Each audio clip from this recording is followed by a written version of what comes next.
Have you ever felt, but not physically, rather mentally, like your brain just won't function? You can't focus and everything feels heavy. That feeling is called mental fatigue.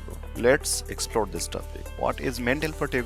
What are its symptoms? What causes it? And how can we overcome it? Mental fatigue is a condition where your brain becomes overworked due to excessive thinking, constant stress, or mental pressure.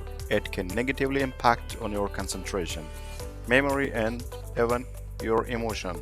Mental fatigue comes with various signs including difficulty on focusing, weakened memory, irritability, anxiety in low mood, low energy, and insomnia.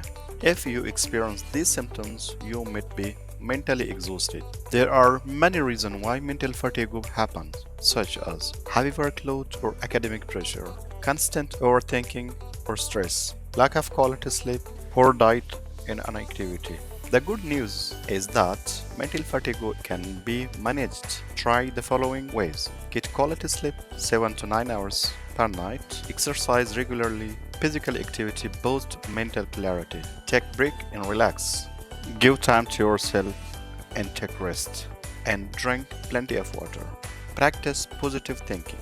Focus on solution, not stress. Mental fatigue is a serious issue, but with care and awareness, you can mitigate it and refresh your mind. Have you ever experienced mental fatigue? Put your opinion below in comment. Share this video with your friends and like, and kindly subscribe our channel.